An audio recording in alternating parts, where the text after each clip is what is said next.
കാക്കൂർ സ്വദേശി സജിത് കുമാറിന്റെ മകനായ ദേവനാഥിനെ കാക്കൂർ ALP സ്കൂളിലെ സഹവിദ്യാർത്ഥികൾ അകാരണമായി മർദ്ദിച്ചതായും ഇത് ചോദ്യം ചെയ്തതിനെ തുടർന്ന് തന്റെ മകന്റെ പഠനം പോലും നിഷേധിച്ച കാക്കൂർ LP സ്കൂൾ അധികൃതർക്കെതിരെ നടപടി ആവശ്യപ്പെട്ട പിതാവ് സജിത് കുമാർ രംഗത്ത്. കാക്കൂർ താമസം ഇതിൻ്റെ മകനാണ്. 2 മക്കൾ കാക്കൂർ ALP സ്കൂൾ പഠിക്കുകയാണ്. അപ്പോൾ അവിടെ വെച്ചിട്ട് പിന്നെ കുറച്ച് കുട്ടികൾ അവിടെ ഒരു മണിക്കൂർ നേരം ക്രൂരമായിട്ട് മർദ്ദിച്ച് ഉണ്ടായിരുന്നു. അതിന് ശേഷം വീട്ടിൽ വന്ന് കുളിക്കുമ്പോഴാണ് ഞങ്ങളിത് കാണുന്നത്. അതിൻ്റെ മുന്നേ സ്കൂളിൽ നിന്ന് കണ്ടിട്ട് ഞങ്ങൾ മീറ്റിംഗ് വെച്ച സമയത്ത് അവിടെ എത്തിപ്പെട്ടതാണ്.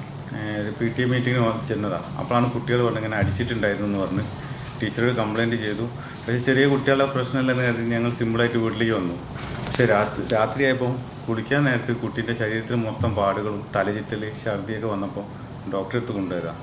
അപ്പോൾ ഇയാൾക്ക് മൂത്രമൊഴിക്കാൻ പോലും സാധിക്കാത്ത വിധത്തിൽ ഫുള്ള് ഇഞ്ചേർഡാണ്. ബ്ലാഡറൊക്കെ നീര് വെച്ചിട്ടുണ്ട്. അതിൻ്റെ സ്കാനിങ് റിപ്പോർട്ടൊക്കെ ഉണ്ട് മെഡിക്കൽ കോളേജിൽ നിന്നുള്ള. അതിനുശേഷം ഈ ഹോസ്പിറ്റലിൽ നിന്ന് ഇൻറ്റിമേഷൻ അയച്ചിട്ടുണ്ടായിരുന്നു അവിടെ പോലീസ് സ്റ്റേഷനിലേക്ക്. അതിനുശേഷം ഈ സ്കൂൾ അധികൃതർ കുട്ടീനെ പഠിക്കാൻ അനുവദിച്ചിട്ടില്ല എന്ന് പറഞ്ഞാൽ പിന്നെ ഞങ്ങൾക്കെതിരെ കള്ളക്കേസ് കൊടുക്കുക, കേസ് പിൻവലിച്ചാലേ ഉള്ളൂ ഞങ്ങളെ സ്കൂളിൽ പഠിക്കാൻ അനുവദിക്കൂ എന്ന് പറഞ്ഞ് ഭീഷണിപ്പെടുത്തുക.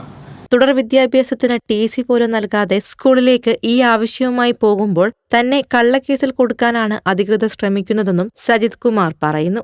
1 മണിക്കൂറോളം തന്റെ മകനെ മറ്റു കുട്ടികൾ ചേർന്ന് മർദ്ദിക്കുന്ന സാഹചര്യമുണ്ടായിട്ടും സ്കൂൾ അധികൃതർ ഇതറിഞ്ഞിട്ടു പോലും ഇല്ലെന്ന തരത്തിലാണ് പ്രതികരിക്കുന്നത്. ഇതിനു മുൻപും മകൻ ഇത്തരത്തിൽ മർദ്ദനമേറ്റിട്ടുണ്ടെന്ന് സജിത് കുമാർ പറയുന്നു. ഇതേ തുടർന്ന് സംഭവം നടന്ന അന്ന് തന്നെ സ്കൂൾ അധികൃതർ വീട്ടിലെത്തി കേസ് കൊടുക്കരുതെന്ന് ഭീഷണിപ്പെടുത്തിയിരുന്നു.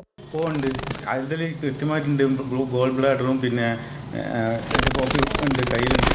ഗോൾ ബ്ലാഡറും പിന്നെ എന്താ പറയുക ബ്ലാഡറും പാർഷ്യലി ഇഞ്ചേർഡ് എന്നുള്ളത് അതിൽ ചെയ്ത് വെച്ചിട്ടുണ്ട് അവർ ഡോക്ടേഴ്സ്.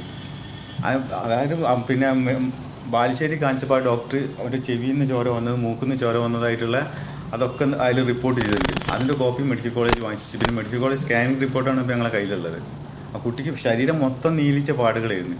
ഒരു 6 പേര് എനിക്കറിയില്ലായിരുന്നു ഇവന് ഇത്ര അടി കിട്ടിയത്. അപ്പോൾ ഈ സ്കാനിങ് ഒക്കെ ചെയ്ത് വന്നു കഴിഞ്ഞപ്പോൾ ഞാൻ വീട്ടിൽ വന്ന് ഇവനോട് ചോദിച്ചു, മോനെ ഇത്രയൊക്കെ പരിക്കുണ്ടല്ലോ, അന്നൊക്കെ എത്ര നേരം അടിച്ചു? അപ്പം എന്നോട് കുറേ നേരം അടിച്ചു. ഞാൻ എത്ര നേരം? ഊണ് കഴിച്ച് 5 മിനിറ്റ് കൊണ്ട് ഞാൻ പുറത്തിറങ്ങി. 12 മണിക്ക് ഊണ് കഴിച്ചിട്ട് 10 മിനിറ്റ് കൊണ്ട് പുറത്തിറങ്ങി. ഏകദേശം 11-12 കാലം വിടും. ഞങ്ങൾ 1:30ക്കാണ് അവിടെ മീറ്റിങ്ങിന് ചെല്ലണേ. അതുവരെ അവൻ അടിക്കുകയായിരുന്നാണ് പറഞ്ഞത്. ഓടിച്ചിട്ടതല്ലേ സ്കൂൾ മൊത്തം.